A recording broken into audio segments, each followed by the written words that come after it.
자, 성령의 9가지 열매 가운데 절제의 열매가 있다는 것이 늘 의문이었습니다. 예.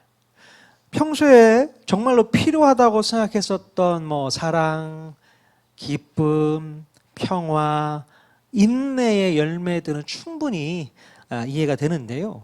과연 이 절제의 열매가 필요할까? 이런 생각이 들었어요. 예수님을 믿고 구원받은 사람이 아니더라도 자신의 삶에 있어서 철저하게 절제하며 살아가는 사람들이 워낙 많이 있기 때문에 그렇습니다. 자기 관리가 뛰어난 사람은 이 정해진 루틴과 계획에 따라서 늘 과하지 않게 스스로를 조절하면서 절제할 줄 알아요. 네. 보통 대부분의 사람들은 음식을 먹을 때 절제가 잘 안 되는 경향이 있습니다. 예. 그래서 저처럼 일평생 다이어트에 힘쓰시는 분들이 계시지 않을까 싶습니다. 저만 다이어트에 힘쓰나요? 그런데 음식 절제를 잘 하시는 분들은 적당량을 드시고 나면 아무런 미련 없이 그냥 수저를 바로 내려놓습니다. 이런 분들은 저녁 시간 저녁 딱 드시고 나면 야식은 절대로 안 하시잖아요. 참 그게 기가 막혀요. 자기 절제가 뛰어납니다. 또 이 수면 절제를 잘 하시는 분들은 늦잠이라는 것을 모르세요. 그죠? 아침에 알람이 울리면 잠자리에서 뒤척이지도 않고 눈을 번쩍 떠서 단번에 일어나게 되죠. 자, 이외에도 어떤 절제가 있을까요? 물질에 대한 절제도 있을 거고, 시간에 대한 절제도 있을 거고, 감정에 대한 절제 등등 자기 자신을 철저히 통제하고 다스리는 삶을 살면서 자기 관리를 잘 하시는 분들을 보면 참으로 존경스럽습니다. 특별히 제가 존경하는 분 가운데 자기 절제 뛰어나신 분이 계세요. 아까도 언급해드렸던 우리 김남섭 장로님. 예. 그러니까 지금 말씀해드렸던 모든 절제에 뛰어나신 분이라고 저는 생각합니다. 아침에 새벽에 3시 50분에 일어나셔가지고 2시간씩 운동을 하세요. 야, 대단하시죠? 그리고 딱 드실 양만큼만 드시고 안 드세요. 먹는 것도 절제하시고 아주 돈 씀씀이도요 엄청 절제를 하세요.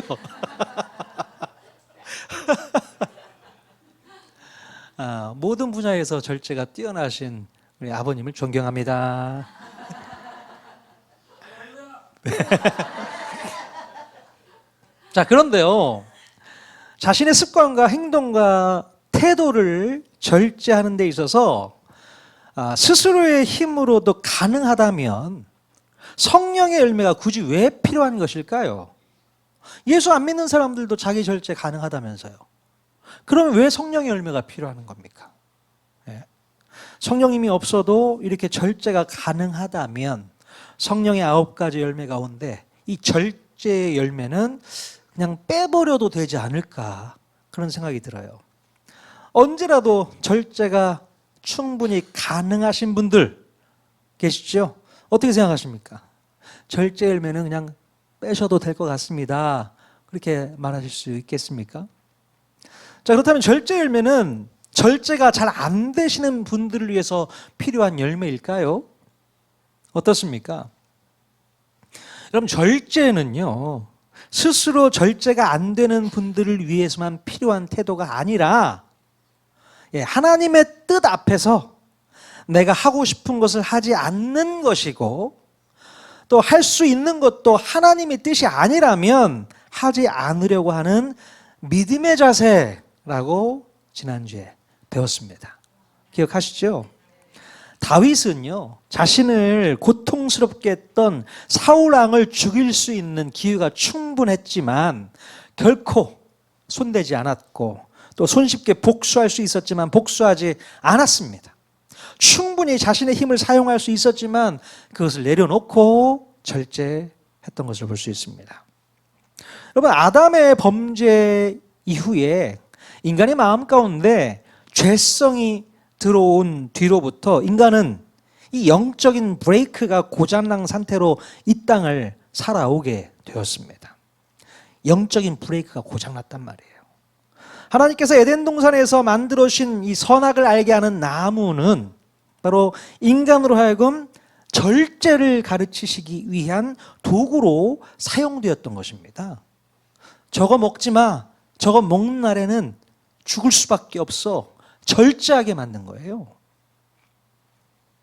자, 그런데 인간이 하나님 말씀에 불순종해서 이 선악과를 따먹은 뒤로 그때부터 인간의 모든 삶 가운데 절제를 잃어버리게 된 것입니다. 그러니까 브레이크가 고장나 버리게 됐어요. 그럼 브레이크가 고장나면 어떻게 돼요? 가속이 계속 이루어지면서 브레이크가 고장이 나버리면 멈출 수가 없는 거잖아요. 어제 제가 몰고 다니는 승합차에 브레이크 등이 들어왔어요. 빨간 브레이크 등이 들어왔습니다. 깜짝 놀랐습니다. 이거 왜 이럴까? 아무래도 카센터에 가봐야 될 것 같습니다. 근데 뭐 큰 문제는 아닌 것 같은데 그래도 이게 생명과 직결되는 거 아니에요? 브레이크가 고장났다. 운전하다가 브레이크가 말을 안 듣는다. 그러면 이건 엄청난 일인 거죠. 여러분, 브레이크가 고장난 인생을 한번 상상해 보시기 바랍니다. 브레이크가 고장난 인생이다.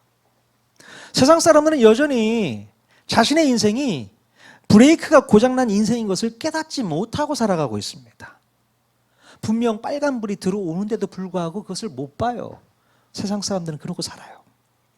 그래서 하나님의 뜻과는 상관없이 자기 소견에 옳은 대로만 최대 수치의 가속을 내면서 살아가고 있고, 또 그렇게 살아가는 것이 행복이라고 착각하면서 살아가고 있는 것입니다. 내가 하고 싶은 거 다 하면서 살 수 있어.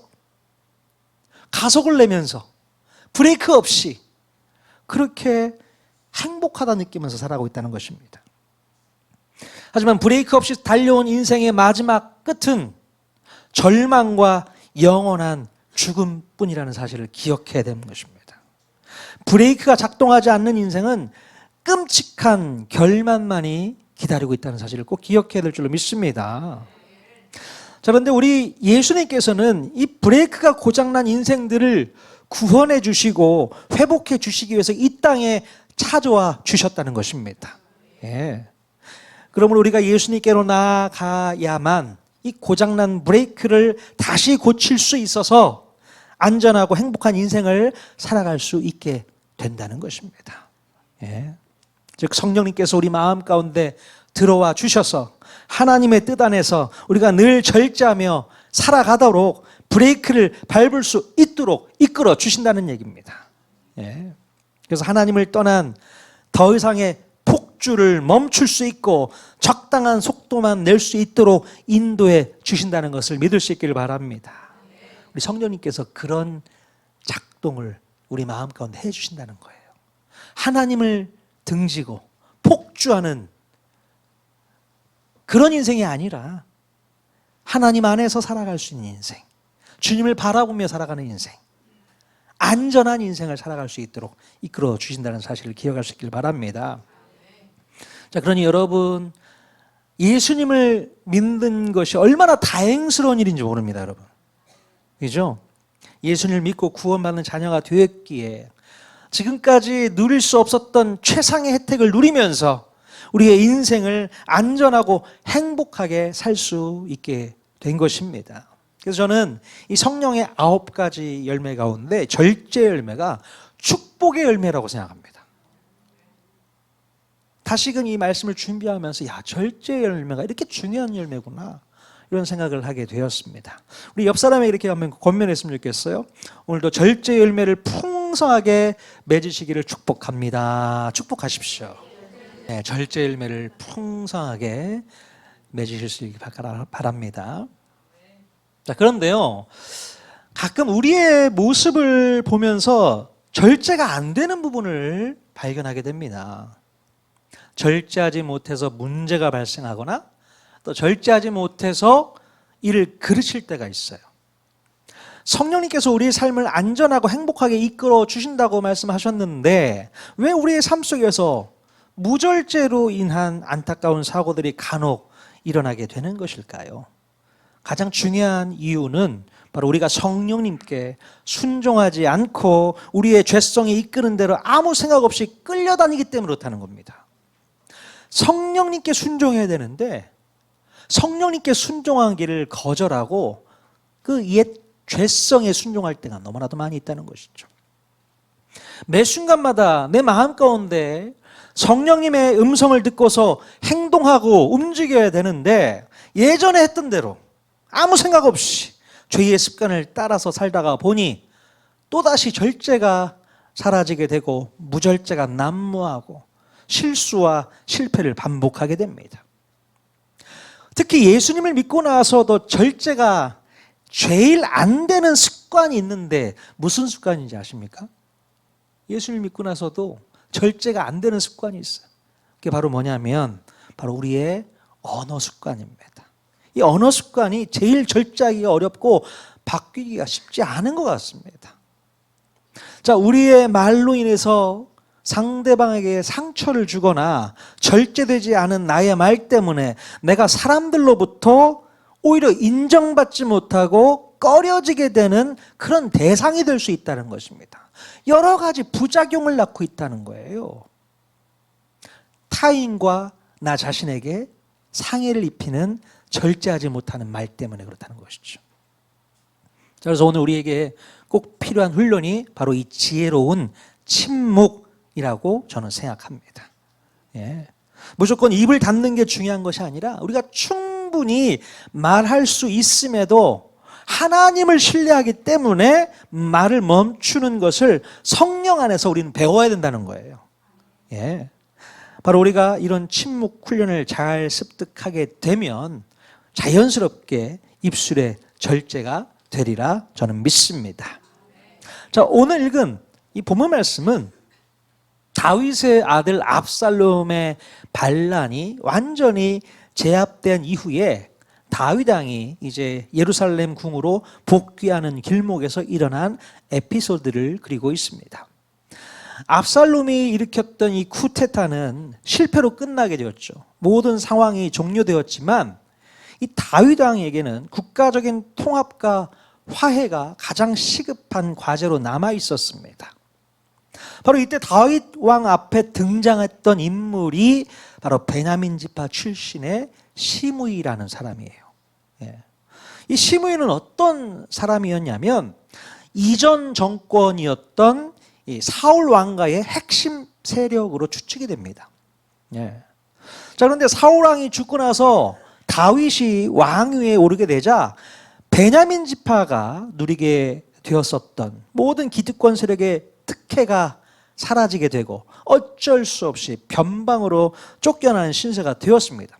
자, 그러다 보니 현 다윗 정부에 대한 불만을 품은 이 반대파 세력의 주축으로서 다시금 베냐민 지파가 주도하는 새 정부를 수립할 목적으로 은밀하게 지하에서 활동을 하고 있었던 것이 바로 시므이라는 사람이었던 것이죠.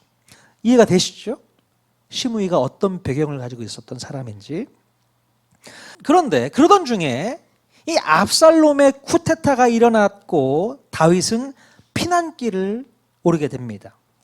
자, 이때 시므이가 다윗 왕권이 이제는 몰락했다라고 판단을 하고 피난 가고 있는 다윗과 그의 신하들을 향해서 돌을 던지면서 혹독하게 저주하는 장면이 사무엘하 16장에 기록되어 있습니다. 같이 한번 우리가 읽어봤으면 좋겠네요. 사무엘하 16장 7절에서 8절 말씀 같이 읽겠습니다. 시작.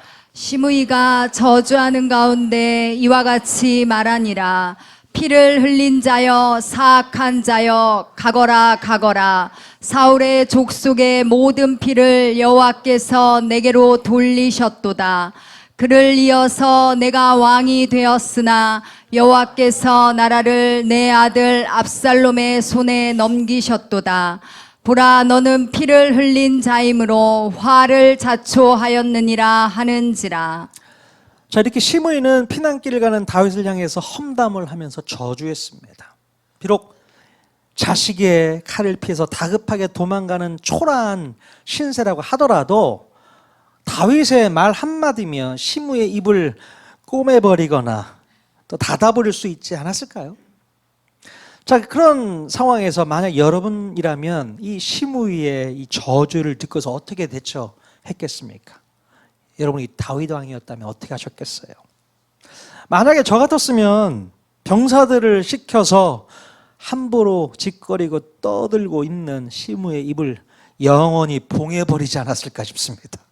충분히 가능하지 않습니까? 왕인데 그거 하나 못 다스리겠어요? 자, 그런데 다윗은 이런 시므이에 대해서 어떻게 대처를 했을까요? 사무엘하 16장 10절 11절을 또 읽겠습니다. 시작.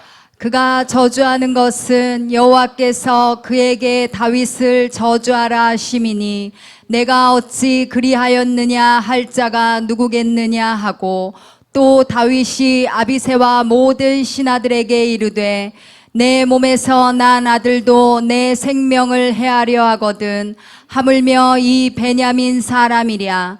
여호와께서 그에게 명령하신 것이니 그가 저주하게 버려두라. 자, 다윗은 이 시므이의 무례한 언행에 대해서 대꾸하지 않고 침묵하게 되는 것을 볼 수 있습니다. 예. 도대체 왜 다윗은 자신을 저주하는 시므이에게 침묵했을까요? 자, 옆에 있던 아비새가 당장 그의 목을 베겠다고 하자 다윗은 오히려 말렸습니다.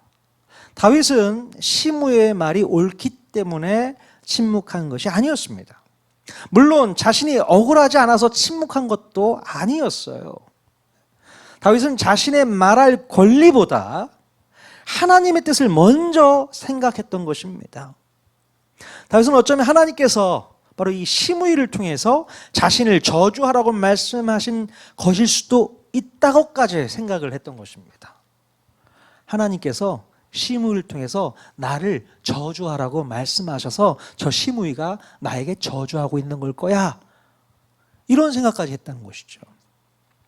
자, 우리는 대부분 억울한 상황을 맞게 되면 즉시 해명하고 싶어지지 않습니까? 누가 나를 오해하면 반드시 바로잡고 그 오해를 풀고 싶어요. 누가 나를 공격하면 똑같이 되갚아주고 싶지 않습니까? 자, 그런데요, 믿음의 사람에게는 때로 지금 내가 말해도 될까 보다는 지금 하나님께서 무엇을 하고 계신가를 묻는 지혜가 필요하다는 것입니다. 지금 하나님께서 뭘 하고 계시는 거야 도대체? 그걸 물어봐야 되는 것이죠. 다윗은 눈앞에 펼쳐진 현실적인 상황에만 집중하지 않았고, 눈에 보이지 않지만 하나님의 일하심에 대해서 항시 마음을 열고 있었던 겁니다. 모든 것이 하나님의 개입 없이 우연히 벌어진 일이라고 생각하지 않았다는 것입니다. 반드시 하나님의 의도와 하나님의 뜻과 하나님의 역사가 작동되고 있음을 믿음으로 받아들이는 그런 실력이 다윗에게 있었다는 것입니다. 그래서 다윗에게는 자신이 말할 수 있는 그 타당한 권리보다도 하나님을 더욱 신뢰하는 믿음이 더 컸기 때문에 시므이의 이 불법한 행동에도 침묵할 수 있었다는 사실이죠. 정말 다윗은 큰 실력을 갖고 있었던 것 같아요. 하나님께서 뭔가 계획이 있으실 거야. 뭔가 의도가 있으실 거야. 그 역사를 믿음으로 말미암아 침묵했다. 자, 반면에 다윗 왕을 충직하게 따랐던 이 아비새는요, 시므이의 행동에 참지 못하고 말을 하게 됩니다. 사무엘하 16장 9절 말씀 같이 한번 읽어보겠습니다. 시작. 아비새가 왕께 여쭈아오되 이 죽은 개가 어찌 내 주 왕을 저주하리이까? 예, 이 당시에도 이 나라에서는 죽은 게 어쩌고 저쩌고 하면서 욕하는 습관이 있었나 봐요. 누구라도 이 아비새와 같은 심정 아니었을까 싶습니다. 어쩌면 이렇게 반응하고 대처하는 것이 너무나도 당연하고 너무나도 타당합니다. 자기가 모시는 왕을 저주하면서 돌을 던지는데 옆에서 가만히 있을 신하가 어디 있겠습니까? 아비새는 감정을 참지 못하고 화를 냈지만 오히려 다윗은 잠잠했다는 것이죠. 자, 여기서 우리가 배워야 할 중요한 사실이 하나 있다는 거예요. 자, 말할 수 있다고 해서 반드시 말해야 되는 것은 아닙니다. 우리의 말에는 힘이 있어요. 한마디 말이 관계를 살리기도 하고 관계를 무너뜨리기도 합니다. 한마디 말이 상처를 치유하기도 하고 평생 지울 수 없는 상처를 만들기도 합니다. 그래서 절제의 사람은 내가 무슨 말을 할 수 있는가가 아니라 지금 무슨 말을 하지 말아야 하는가를 생각할 줄 알아야 되는 거예요. 무슨 말을 해야 될까가 아니라 무슨 말을 하지 말아야 되는가를 더 고민하셔야 되는 것입니다. 그럼 내 입술을 붙잡고 있는 게 절제예요. 어떻게 한다고요? 내 입술을 붙잡고 있는 게 절제다. 자, 우리 옆 사람에게 권면했으면 좋겠습니다. 여러분의 입술을 붙잡고 절제합시다. 한번 말씀해 주세요. 입술을 붙잡고 절제합시다. 권면하시기 바랍니다. 정말 필요합니다. 입술의 절제가 얼마나 필요한지 몰라요. 자, 그렇다면 우리가 무조건 참으면서 침묵하면 되는 거예요? 어떻습니까? 성경 말씀을 통해서 우리에게 요구하는 이 침묵은 무조건 참는 것이 아니라 하나님께 맡기기 때문에 잠잠할 줄 아는 거예요. 예. 우리가 이 부분에서 다윗의 침묵을 잘못 이해하면 안 됩니다. 다윗은 아무 생각 없이 당하고만 있었던 것이 아니었어요. 예? 다윗은 지금 벌어지고 있는 현실적인 상황을 정확하게 파악하고 있었습니다. 시므이가 자신을 저주하고 있다는 것도 알았고 또 아비새가 자신을 보호하려고 한다는 것도 알고 있었습니다. 그럼에도 불구하고 다윗은 자신이 직접 심판자의 자리에 앉지 않았다는 겁니다. 사무엘하 16장 12절 말씀 같이 읽겠습니다. 시작. 혹시 여호와께서 나의 원통함을 감찰하시리니 오늘 그 저주 때문에 여호와께서 선으로 내게 갚아 주시리라. 예, 이것이 바로 다윗이 침묵할 수 있었던 핵심적인 이유였습니다. 사람이 나를 알아주지 않아도 하나님은 아신다는 거죠. 예. 사람이 나를 오해해도 하나님은 알고 계셔. 내가 지금 설명하지 않아도 하나님은 내 사정을 알고 계셔. 이 믿음을 갖고 있었던 거예요. 여러분, 이 믿음이 있을 때 우리는 침묵할 수 있습니다. 예.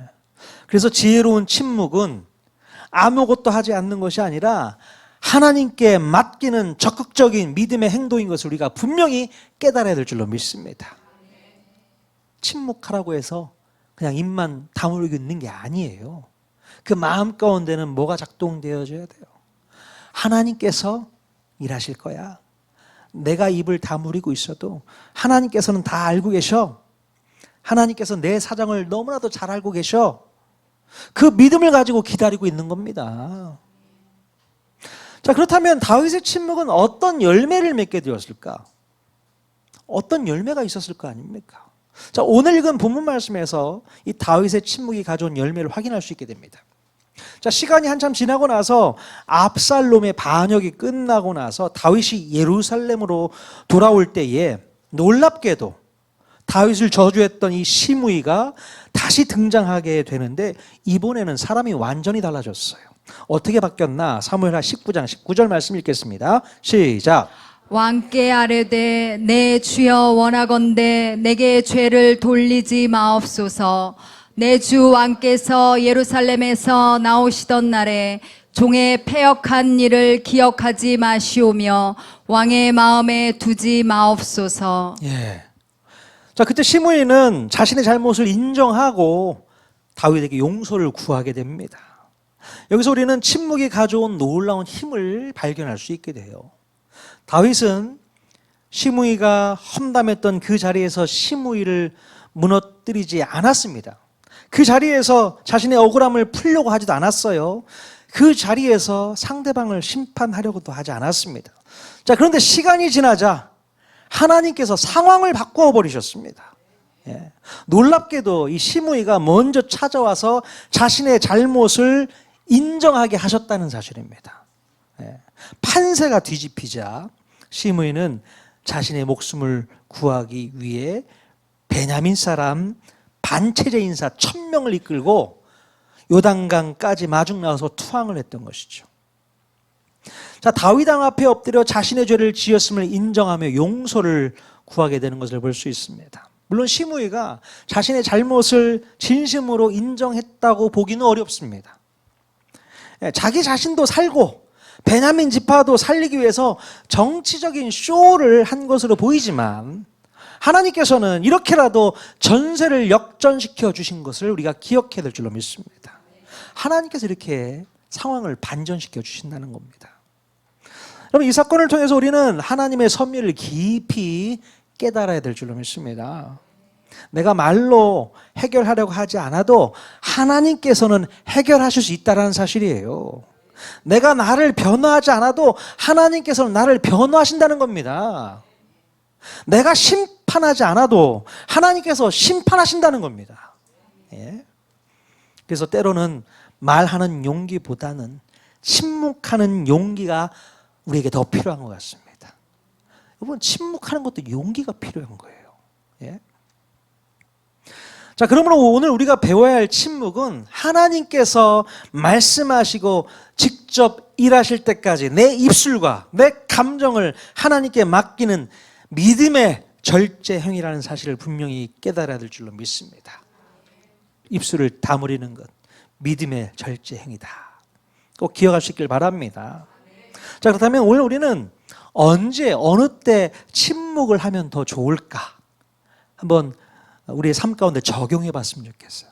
언제 침묵해야 될까요? 자, 첫 번째로 우리가 억울한 일을 당했을 때 침묵을 한번 도전해 보셨으면 좋겠습니다. 살다 보면 억울한 일을 당할 때가 있어요, 없어요? 좀 섭섭하기도 하고 억울하기도 하고 그럴 때 있지 않습니까? 아까도 말씀드렸지만 우리가 사람에게 오해를 받거나 부당한 말을 듣게 되면 우리는 즉시 그것을 해명하려고 하지 않아요? 그러나 모든 오해를 내가 직접 풀어야 되는 것은 아닙니다. 예. 다윗도 시므이에게 저주를 받았지만 반격하지 않았듯이 사람에게 설명하고 설득하는 것보다 하나님께 맡기는 것이 더 필요할 때가 있습니다. 예. 내 힘과 내 노력으로 억울함을 풀다가 이 죄성과 결탁하게 되면 사탄에게 빌미를 제공할 수 있기 때문에 주의가 필요하단 말이죠. 나의 억울함을 풀어보고자 내 안에 있는 죄성이 결탁돼요. 그럼 사단이 역사하게 됩니다. 그러면 오히려 나에게 더 큰 해를 끼칠 수 있게 된다는 사실을 꼭 기억해야 되는 것입니다. 그래서 억울함을 당해도 하나님께 맡기고 침묵해 보는 것도 필요하다 생각되어집니다. 자, 두 번째로 우리가 감정적으로 화가 났을 때 침묵을 도전해 보시길 바랍니다. 여러분, 화가 나면 더 말을 하게 되지 않습니까? 그러나 침묵해 보시기 바랍니다. 화가 난 상태에서 하는 말은 대부분 나중에 후회하게 됩니다. 그러잖아요. 괜히 이런 말을 왜 했지? 나중에 가면 그렇게 후회하게 돼요. 그래서 화가 날수록 잠시 침묵하는 것이 좋습니다. 지금 말을 하면 내가 이길 수는 있어도 상처를 줄 수 있다는 거죠. 우리가 그것을 꼭 기억하셔야 됩니다. 특히 가족이나 가까운 사람과 다툴 때 이런 일이 많이 발생합니다. 네. 가까운 사람에게는 말 한마디가 더 깊은 상처가 되기 때문에 침묵할 필요가 있는 것이죠. 자, 잠언 17장 27절에서 28절 말씀 같이 한번 읽어보겠습니다. 시작. 말을 아끼는 자는 지식이 있고 성품이 냉철한 자는 명철하니라. 미련한 자라도 잠잠하면 지혜로운 자로 여겨지고 그의 입술을 닫으면 슬기로운 자로 여겨지느니라. 아멘. 말을 아끼라고 얘기하고 있어요. 미련한 자라 할지라도 잠잠하면 지혜로운 자로 여겨지게 되고요. 입술을 닫으면 슬기로운 자로 여겨진답니다. 그러니까 말을 하면 할수록 더 마이너스라는 거죠. 그러니까 말을 하지 않고 침묵하면 더 우리의 주가가 올라간다는 사실을 기억하시길 바랍니다. 예. 자, 세 번째로 상대방이 감정적으로 막 흥분해 있을 때 그때는 잠시 침묵하고 있어야 됩니다. 그러니까 상대방이 화가 나 있을 때는 아무리 논리적으로 설명을 해도 잘 받아들이지를 않아요. 예. 이때는 옳은 말을 하는 것보다 적절한 때를 기다리면서 침묵하는 게 지혜입니다. 기다리셔야 됩니다. 자, 잠언 15장 23절 말씀 같이 읽겠습니다. 시작. 사람은 그 입의 대답으로 말미암아 기쁨을 얻나니 때에 맞는 말이 얼마나 아름다운고. 예, 때에 맞는 말. 우리 잠언에서 너무나도 귀한 말씀하고 있잖아요. 때에 맞는 말을 하는 게 얼마나 아름답냐. 근데 우리는 때에 맞는 말을 못해요. 여러분, 때에 맞는 말을 좀 하실 수 있도록 노력할 수 있기를 바랍니다. 여러분이 아무리 옳은 말도 이 때에 맞지 않으면 상처가 됩니다. 내가 뭐 틀린 말 했어? 근데 이 말이 상처가 되거든요. 여러분 스스로도 경험해 보셨지 않습니까? 옳은 말인데 비수처럼 내 마음 가운데 꽂혀요. 상처가 됩니다. 여러분,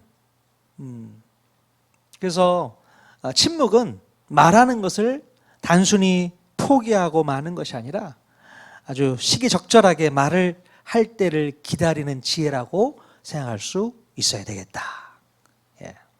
자, 네 번째로, 다른 사람의 허물을 알았을 때에 우리 말할 권리가 있어도 침묵을 한번 시도해 볼 수 있기를 바랍니다. 다른 사람의 허물을 발견했을 때에도 침묵하시면 좋겠습니다. 특히 우리 교회 안에서도 꼭 필요한 침묵이라고 저는 생각합니다. 네. 자, 누군가의 실수나 약점을 알게 되었다고 해서 그것을 다른 사람에게 이야기할 필요가 없는 거예요. 자, 잠언 17장 9절 또 말씀하고 있습니다. 같이 읽겠습니다. 시작. 허물을 덮어주는 자는 사랑을 구하는 자요 그것을 거듭 말하는 자는 친한 벗을 이간하는 자니라. 참 이 잠언 말씀이 구절절 우리의 마음 가운데 필요한 말씀을 주고 있는 것 같습니다. 허물을 덮어주는 자는 사랑을 구하는 자고 그것을 거듭 말하는 자는 친한 벗을 이간한다라고 표현하고 있습니다.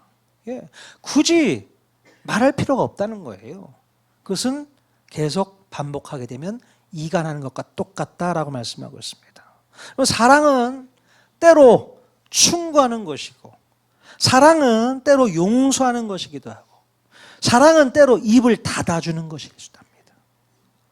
입을 닫아주시는 게 사랑입니다. 자, 마지막으로 내가 뭔가 칭찬받는 일을 했을 때에도 우리는 침묵해야 됩니다. 칭찬받을 만한 충분한 일을 했음에도 불구하고 침묵해야 돼요. 내가 한 일을 사람들이 몰라줄 때 우리는 말하고 싶어지지 않습니까? 예, 사실은 내가 다 했습니다. 내가 얼마나 수고했는지 모르시죠? 그러면서 말을 꺼내고 싶은 거예요. 자, 그런데 하나님께서 이미 알고 계시다면 사람들에게 반드시 인정받아야 될 필요가 없는 거예요. 하나님만 알고 계시면 되는 거 아닙니까? 아니에요? 사람들도 아셔야 되는 거예요? 그 욕심에 여러분 속지 마십시오. 하나님만 알고 계시면 되지 뭐. 내가 칭찬받을 일 굳이 알 필요가 없는 거죠. 자, 우리 예수님께서도 마태복음 6장에서 뭐라고 말씀하고 있냐면 사람에게 보이기 위한 의의를 경계하라고 말씀하고 있어요. 사람에게 보이려고 얘기하지 마라. 그 경계하고 있습니다. 하나님께서 아시는 사람은 사람에게 끊임없이 자신을 증명하려고 하지 않아도 되는 겁니다. 하나님이 다 알고 계시는데 뭐 사람에게 알리려고 하다가 침묵하지 못하고 절제하지 못하고 알리려고 하다가 그것이 오히려 나에게 해로 돌아온다는 사실을 꼭 기억해야 되는 겁니다. 예. 여러분, 우리가 침묵한다고 해서 그것이 약한 사람이나 하는 행동이라고 생각하면 오해입니다. 약한 사람이 침묵하는 게 절대 아니에요. 침묵은 하나님을 믿는 사람이 선택할 수 있는 가장 강력한 믿음의 행동이라고 저는 믿습니다. 예. 억울할 때도 하나님께서 아시기 때문에 침묵하고 화가 날 때도 하나님께서 다스리기 때문에 침묵하고 다른 사람의 허물을 알았을 때도 사랑하기 때문에 침묵해야 되는 거예요. 내가 말하지 않으면 아무도 모를 것 같지만 하나님은 이미 다 알고 계신다는 거예요. 내가 나를 변호하지 않아도 하나님께서 나를 변호하실 수 있고 내가 심판하지 않아도 하나님께서 판단하실 수 있다는 사실을 기억해야 됩니다.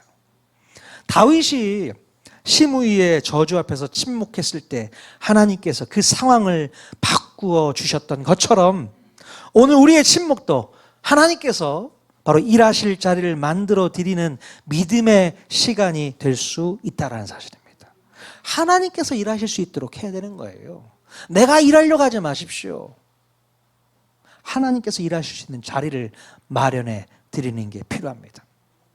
자, 그러므로 우리 사랑하는 통하는교회 성도님들, 자, 말할 수 있지만 말하지 않는 용기, 화낼 수 있지만 참는 절제, 복수할 수 있지만 하나님께 맡기는 믿음을 배울 수 있기를 바랍니다. 지난주에는 우리의 손과 발을 절제했다면 오늘은 우리의 입술을 절제해야 됩니다. 입술을 절제하십시오. 침묵할 줄 아는 사람은 아무것도 하지 않는 사람이 아니라 하나님께서 일하실 것을 믿으며 기다리는 사람입니다. 그러니까 믿음이 있어야만 침묵도 가능한 거예요. 자, 이번 한 주간 우리의 입술을 우리 성령님께 맡겨드리고 우리의 침묵을 통해서 하나님께서 일하시는 놀라운 은혜를 경험하는 저와 여러분 모두가 다 될 수 있기를 주님의 이름으로 간절히 축원드립니다. 아멘.